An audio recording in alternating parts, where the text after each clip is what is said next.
Okay, a little preface to the video here. I've been hearing, especially now, here lately, 30,000 gun deaths in the U.S., yada. And what a lot of gun control advocates won't tell you, you guys won't tell us, is that over 2/3 of those are suicides. Which is kind of funny because Japan and Korea both have strict gun laws, but yet their suicide rate dwarfs ours. Which just brings me into this video here because I wanted to give a little bit of a message to you guys here, and I would hope you guys would listen and that you'd actually would be serious about wanting to have this open and honest discussion. So without further ado, here we go.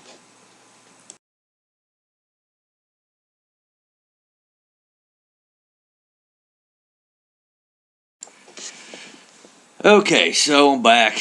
I've been busy for the last few weeks. Haven't really put out any videos. Haven't had the chance. So, with all the talk on gun control here lately, I figured now is probably a good time to put out my message to gun control advocates. So even if you're not a gun control advocate, go ahead and watch. And please share this with all your gun control advocate friends, or if you're a gun control advocate, I figured it'd be best for you to watch anyway. If you truly want to have an open and honest discussion on the issue. If not, and if you just want to live in an echo chamber, by all means, don't watch this video. Don't go out and listen to some other people who have an opposing view. Just sit in your echo chamber. But other than that, if you really want to have an open and honest discussion on the issue, sometimes you're just going to have to listen to an opposing view. Alright, so where to start on this one? And I figured the best place to start was with the Second Amendment, the law of the land. Part of the law of the land. It's Second Amendment to the United States Constitution.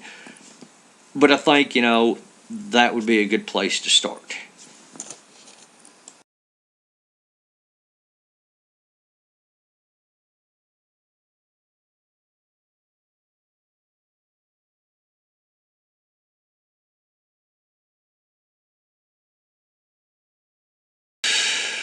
Okay, so let's be honest here. It does protect an individual right. Now, there are going to be some that say, well, these gun rights advocates have completely perverted the Second Amendment to make you say what they want. They ignore the first half and they focus only on the second half and everything like that. When in reality, these people are projecting their own miscomings onto gun rights advocates. They take the first few words, well-regulated, say, we see that means gun control, or a well-regulated militia. You see that means state forces. Well, they ignore completely what our founders intended by that. If you watch some of the old movies and some of the old TV shows, they'll say a well-regulated this, a well-regulated that, and it was referring to a properly functioning. Didn't have anything to do with government regulations at all. Well-maintained, properly functioning. If you read some of the documents I had back, before the last half century, or hell, even back in the days of our founding, the Wild West days, they'll use the term a well-regulated, or that's a well-regulated this or well-regulated that. They meant it was properly functioning, properly maintained. And in the days of our founding, militia were basically armed citizens not on a government payroll. They were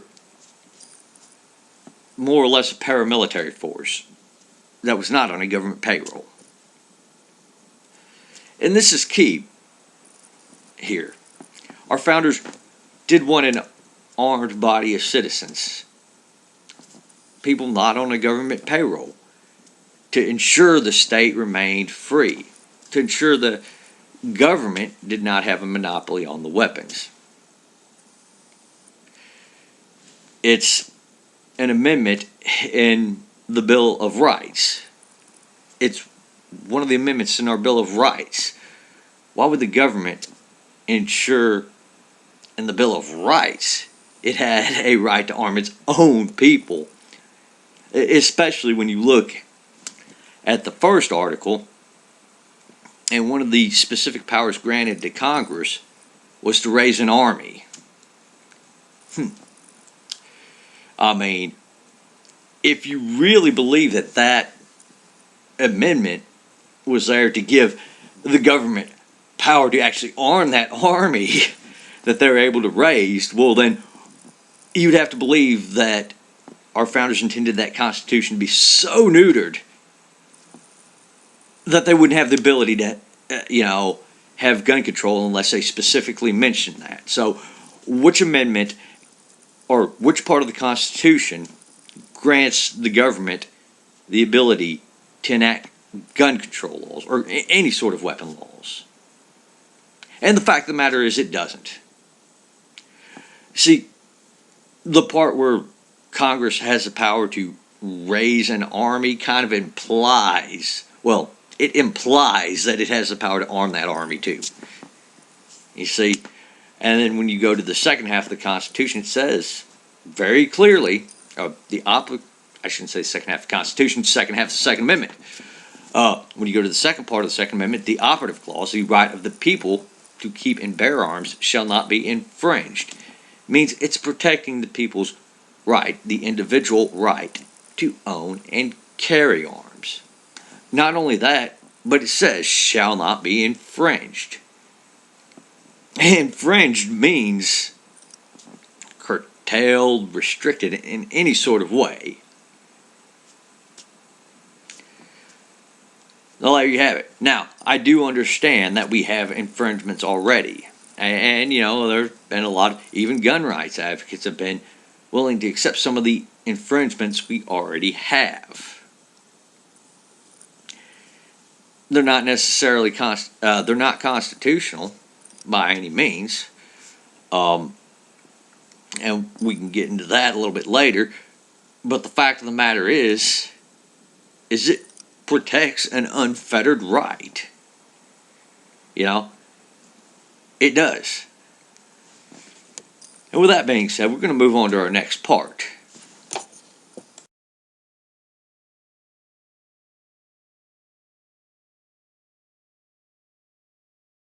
Okay, so on current proposals.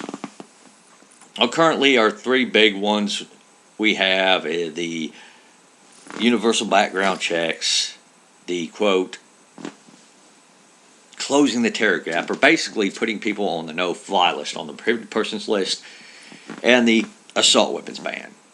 Now, I know Barack Obama and Hillary Clinton have both, and by the way, they're no small players, have proposed the Australian plan. Basically try to make our gun laws like Australia. And I'll get to that a little later in this segment. But I wanted to talk about the three big proposals right now. All right, universal background checks and the, quote, gun show loophole. Well, there is no loophole. The law was designed so, okay, if you're in the business of selling firearms, meaning you have to have an FFL, then you must conduct background checks to sell firearms. That's how you make your living. That's how you put food on the table. It's by selling guns. And you have to sell a lot of guns to do that. If you want to keep in the business of selling guns. What is being proposed is that if, say, I'm giving a firearm to a friend or a family member, well, or if I'm selling a gun to a friend or a family member, or if I'm loaning, in some cases, a gun to a friend or a family member, well, now I have to take them down for a background check first. What sense does that make? It's kind of a waste of time when you think about it. Waste of time and resources to do that. Especially because I know that they're not a prohibited person. And I'm just not going to put a fire. And you know what? I'm not the only person. The vast majority of us are like this. We're not going to put a firearm in the hands of somebody we know or think might be a prohibited person, or somebody we know or think might use that firearm to commit a crime. Both acts are already illegal. All right. Talk about mass shooters. Universal background checks wouldn't have stopped any of the last mass shooters. Right? They're already in place in a lot of the states where some of these mass shootings have happened. So, again, you want to propose a solution that's completely ineffective? Really? It's not going to change anything, that law.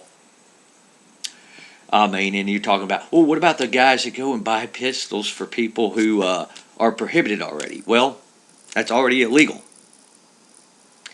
And if you're not going to enforce that law, what makes you think you're going to be able to enforce a universal background check law?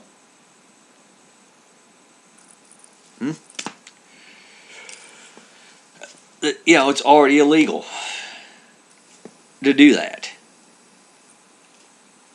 You want to talk about, say, selling a pistol to somebody in New York when you're in Georgia or Virginia or Texas, or sell a pistol to somebody in California when you're from Nevada. Well, that's already illegal. You cannot sell a handgun across state lines. In fact, if you're from California or New York, you can't go into pretty much any other state and buy a rifle or shotgun there either. Not legally.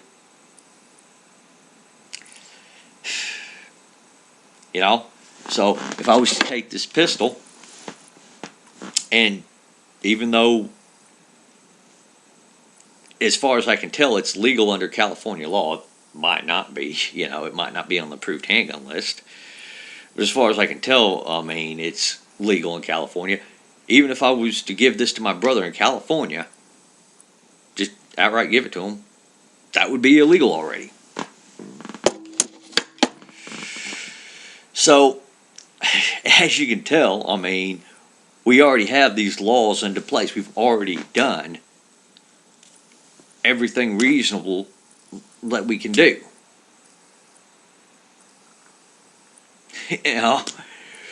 Moving on to the no-fly list. So here's where we get way out of American principles. We're talking, with putting people on the no-fly list, on the prohibited persons list, we're talking about going beyond depriving them of liberty without due process. This is to the point where we're saying, well, hey, we know you haven't committed a crime yet. We don't have any due process. We haven't given you any due process yet to actually ascertain that, you're going to commit a crime in the future. We don't even know what crime you're going to commit in the future. We just suspect you may commit some sort of act of terrorism when, somewhere, someplace, somehow. And now we're depriving you of your liberty. And if you can't understand how that's un-American, and the no-fly list is un-American, it goes against our principles. It goes against the principles of a free society. If you can't understand that, well, you're truly lost. We found that kids have been on that no-fly list. You're not going to find out that you're on that no-fly list until you try to get onto a plane. Hell, even Ted Kennedy, as bad of a person as he was, obviously he wasn't a terrorist, but he wound up on that list. And don't get me wrong, the guy should have been put in prison decades ago for what he did in Chappaquiddick. You, me, or anybody else who drove in a car off the bridge drunk with a pregnant mistress inside, and it resulted in the death of your pregnant mistress, well, that would have been enough to put you in jail for quite some time. You know, that's aside the point. That's aside the point. You know, the fact is this list is so shaky as well that we're really going to deprive people of their even more liberty for being on that list now? Come on, give me a break. Third point, assault weapons ban. All right. Here you have a group of people who've coined a term for something that they either really don't know much about. They're not in the industry of making these products, but they decided they want to take the liberty from the designers and the makers of these products of actually calling these products what they are. Yeah. They've decided that they're going to throw a label on somebody else's product. You know, it would be as if somebody sat there and referred to,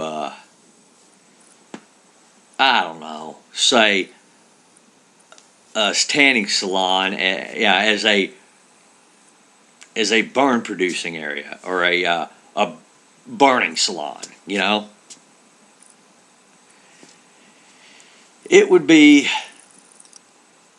like calling a pharmaceutical company your neighborhood dope dealer. You know? It would be like calling people who make rat poison your assassination enablers. That sort of thing.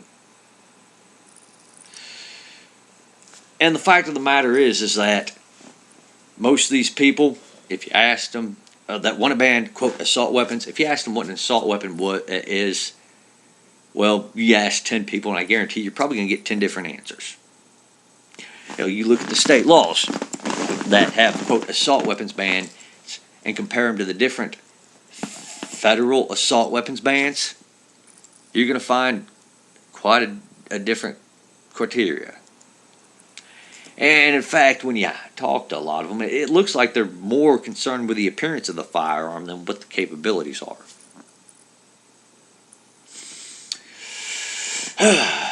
One of my favorite, probably my favorite rifle to go out and shoot, my M4.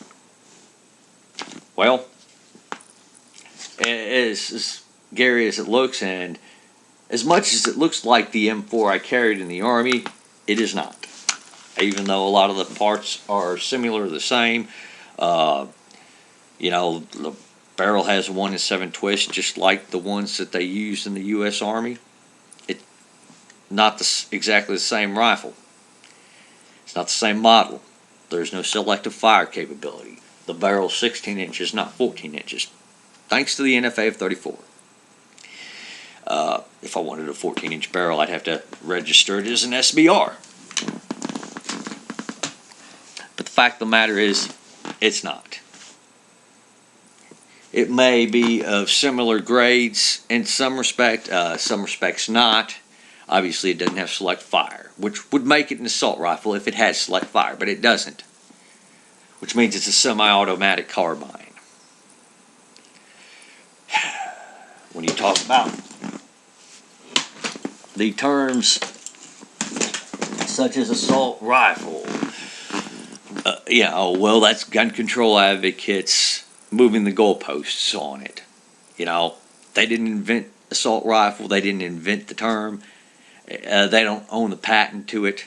So as far as I'm concerned, look, you guys shouldn't be calling stuff what it's not.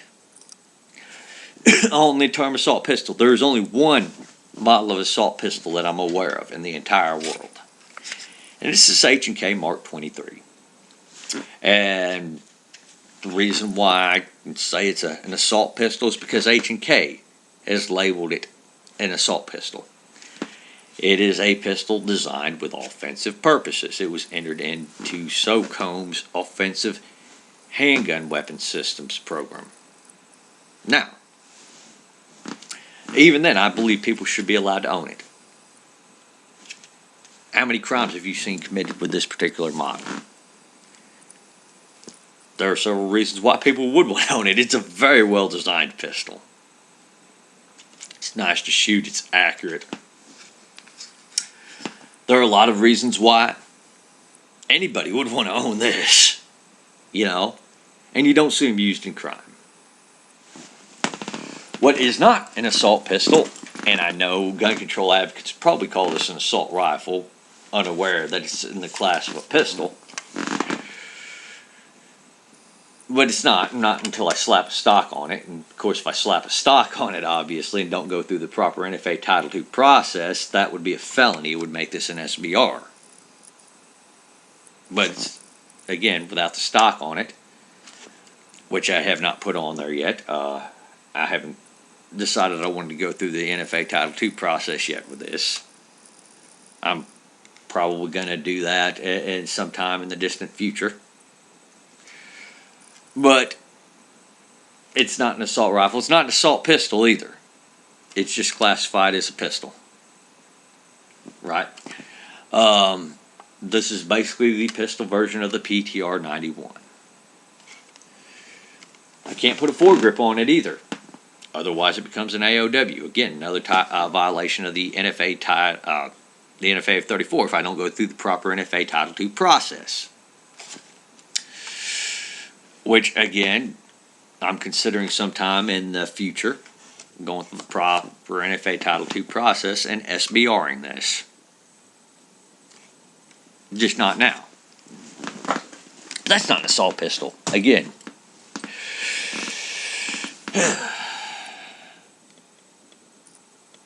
So, again, you have it. It's just this whole notion of assault weapons. It is a lot more goofier than you would think. And by the way, depending on which definition you use for assault weapons, well, not many of them are used in crimes either. In fact, I don't think I've seen a single assault weapon on the top 10 guns used in crime list. That should tell you something. Now, on to Barack Obama and Hillary's Australian plan. Well, basically, these two have decided Australia has good gun laws. And they want to implement them in the U.S. Which brings me pretty much to my next topic.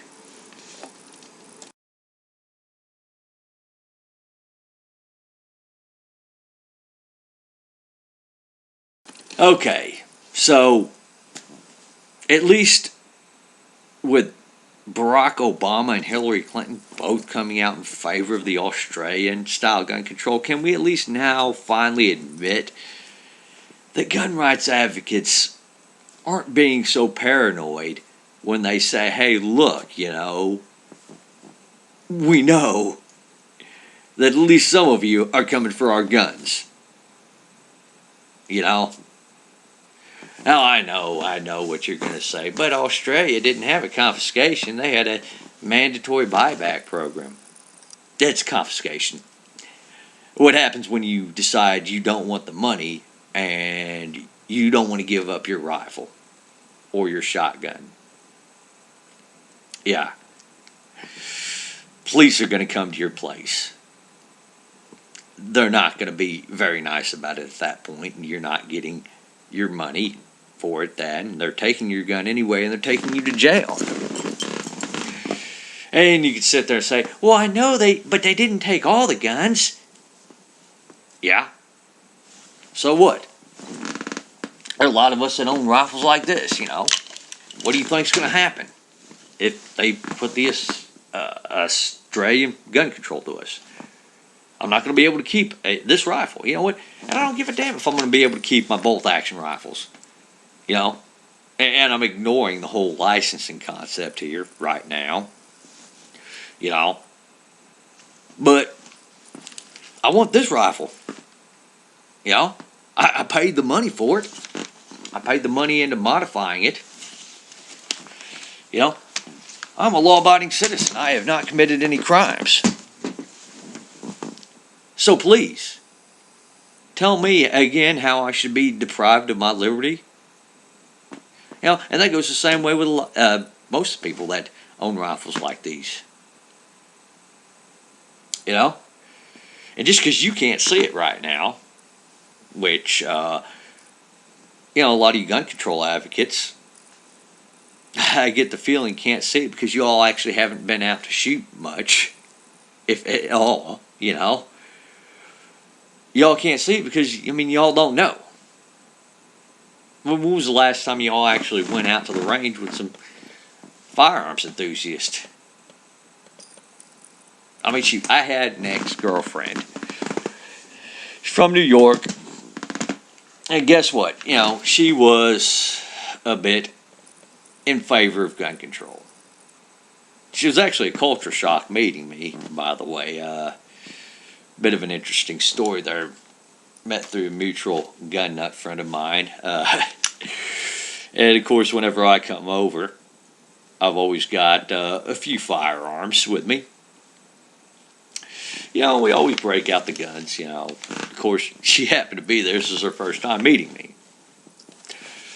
And, well, we're showing the firearms off, and, you know, this actually rifle was one of them, you know. Of course, we're in a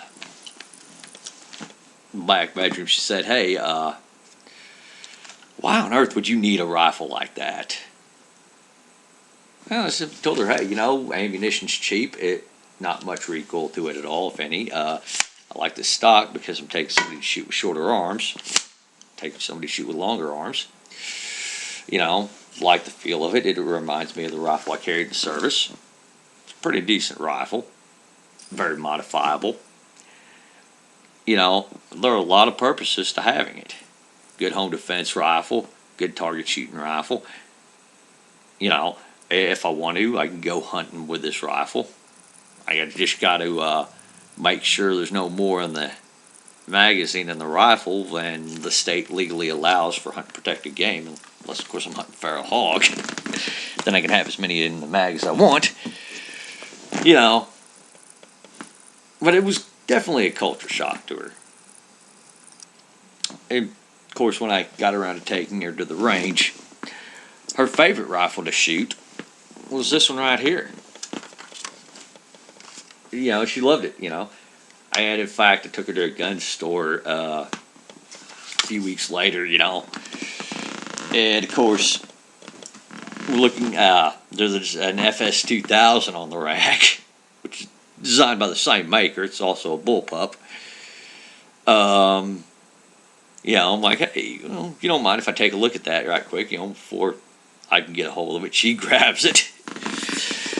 You guys might learn a thing or two, you know, if you actually go with some of us gun nuts to the range. You know, if you actually listen to us, you might learn a thing or two. You might gain an understanding of,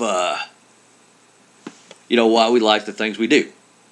You know, hell, you know, when I mentioned to her that this here PS90 was illegal in her home state, she's like, God damn it, why is it all the guns I like are illegal in my home state? You know? So again,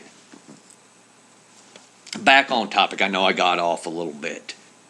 You know, we're not being paranoid when we say, yeah, people are there are people that are after our guns.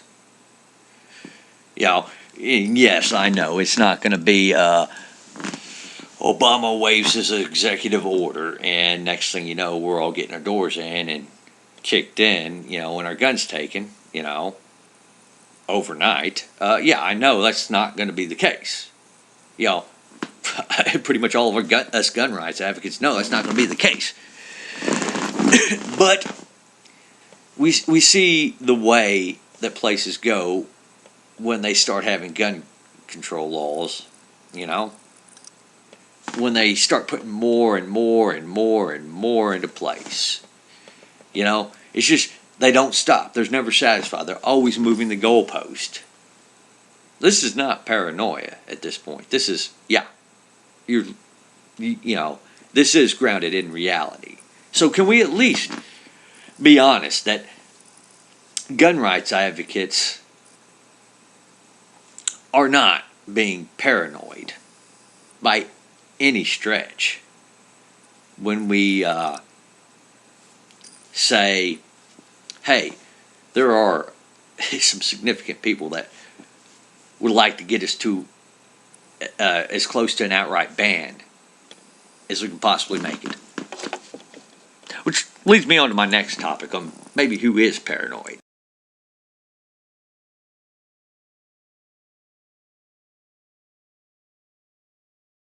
You know who I do think is a little bit paranoid? Gun control advocates. Well, on the topic of open carry, you know, it went into effect January 1st, and really not much in Texas has changed. There haven't been any apocalyptic gun battles on the streets, you know, and of course, if you listen to the gun control advocates talk about open carry and whatnot, they would make it sound, you know, they made it sound almost like it would have been, almost like it was, you know, when they were discussing shall issue concealed carry back in the 90s. How there'd be apocalyptic gun battles at every traffic stop, every fender bender, and every movie theater. Which there wasn't, you know. Bringing me on to the next topic.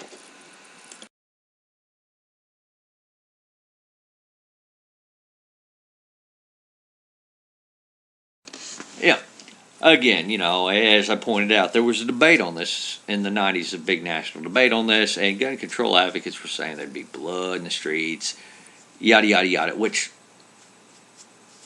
none of these apocalyptic gun battles have yet to materialize. In fact, concealed carriers, at least I know with Texas concealed carry, statistically speaking, they're far more law-abiding than even police officers. You know, and even the ones that did get in trouble for something, well, it ended up usually being a technical violation or paperwork violation or something like that. You know, those sort of things. Nonviolent offenses. Now, what I've read on the Beatty campaign site years ago on concealed carry, they sit there and ask questions like, well, how would you feel knowing that the person beside you might have a gun on them? You know, basically fear-mongering. You know? Well, quite frankly, I personally don't have a problem. You know, if somebody beside me has a firearm or a pistol on them, provided they're doing it in a lawful manner. Personally, I don't. I don't have a problem with somebody deciding to conceal carry, you know, for personal protection. Those people aren't a threat to me. What is a threat to me are those people who are going to be carrying a gun anyway, you know, who do have an intent to murder, who do have an intent to rob, who do have an intent to commit criminal activities with or without that gun. Which is why I kind of like the idea of me being able to legally carry a firearm. And is why it doesn't bug me, you know, if other people make that choice either. You know? And in many states, you have a shall issue concealed carry. Which, are those states any more dangerous than the states with may issue concealed carry? No. In fact, a lot of them are much safer. you know, by a very, very wide degree. You know, and of course, one of their arguments for against shall issue and for may issue is they're saying that they want the quote law enforcement to have some discretion. Well, how's that going to help? How is that going to help determine if somebody's safer? You have places like LA County, which haven't issued but one CHL, a concealed carry license, in a period of 6 years. Out of all the people that applied for it. Now, the only thing that may issue serves as is a chance to give a gun control advocate police chief a chance to use a rubber stamp and deny every single concealed carry application they can. And not only that, but there is the potential for abuse. In fact, there are a lot of counties in California which the sheriff or the police chief would not issue a CHL and to people unless they've made a pretty healthy political contribution. And with shall issue concealed carry, what they won't tell you, the gun control advocates that is that there are criteria that you have to meet in order to get a shall issue permit. And that would be a fair enough compromise, I would say. Now, and by the way, these criteria are a hell of a lot stronger than simply owning a firearm.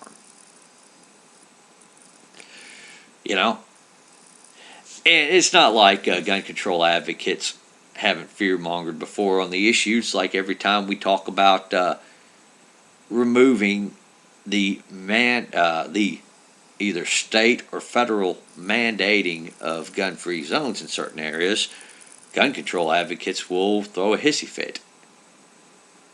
Forgetting, and leaving out the little fact is that, in order to carry in those places to begin with, if they weren't gun-free zones, you'd still need a concealed handgun license. It's like when campus carry was talked about.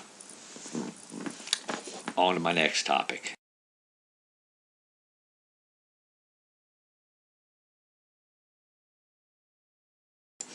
Okay, so I couldn't find the image of from Mom's Demand Action that I originally wanted to show.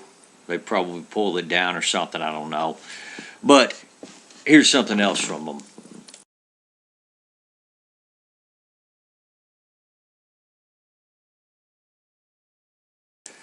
Okay, this is deceptive for several reasons.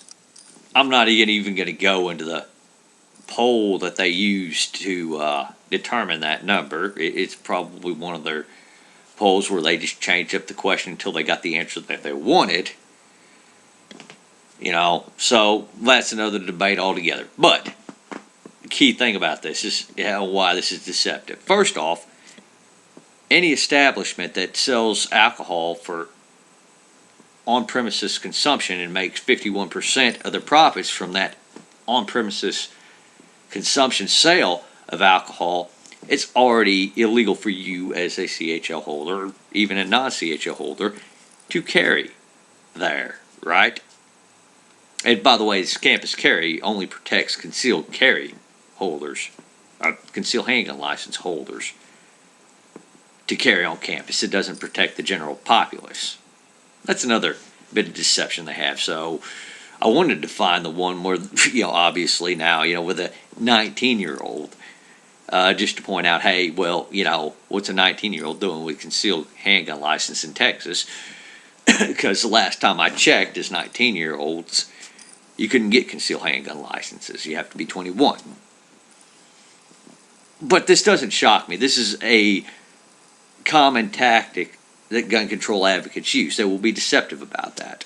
The other thing they left out is that if you're consuming alcohol, you're not supposed to be carrying your handgun, concealed license or not. That is also already illegal. But this is just stuff that the gun control advocates won't tell you. They'll try to leave out because they are engaged in fear-mongering.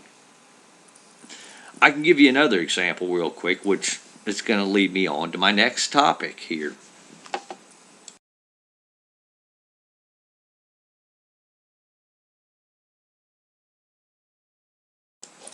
All right. So, again, this is a common tactic with the gun control lobby, right? Fear mongering. They will go on about how concealed carry holders are a danger to you all, even though in Texas, and unless you're actually going out and attempting to mug, rob, or harm a concealed carry holder, the odds of you being killed by a concealed carry holder, well, you have a much greater chance of winning the lottery. Winning the jackpot at a lottery, being struck by lightning. And so on and so forth. And I promised you something else from them I saw in my search for their little poster about the 19-year-old, and I found this.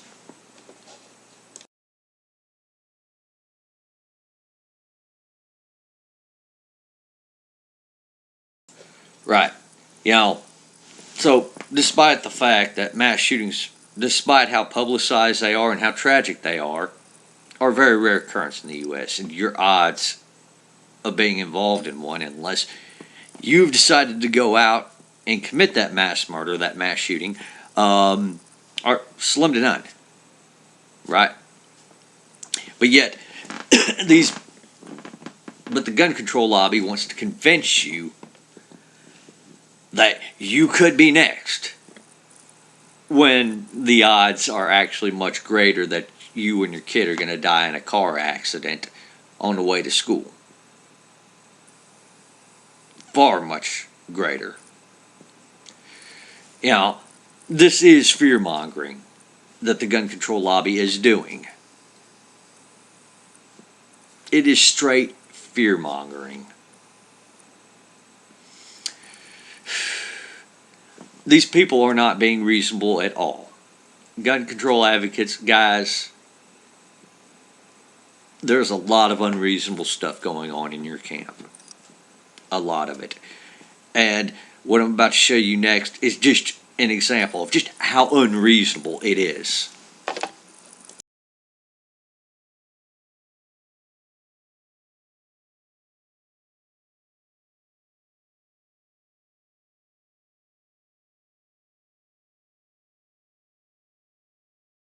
Yeah, the state of Texas, guys, it's just being so unreasonable, right? Before you can charge a license holder with trespass by a license holder, the business has to have the proper notification posted. Right? Yeah. No, mom's demand is like totally totally right. It is way too easy to get a license to carry in Texas. What's the licensing fee now? $140. Plus, you got to pay for the instructor to give you the class, which is like another $100-something usually. It varies instructor to instructor, but a sign that costs less than $20, is just so unreasonable, and it's going to put small businesses out of business. Gun control advocates, please tell me that you don't think that mom's demand action is being so reasonable with this. Please tell me this has got to be some sort of joke. What is common sense about saying it's unreasonable for a business to post the proper notification if they don't want concealed carry or open carry on their premises? Please do tell me.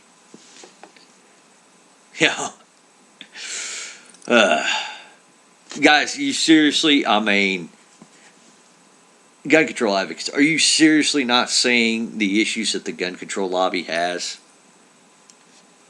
The major issues that they have?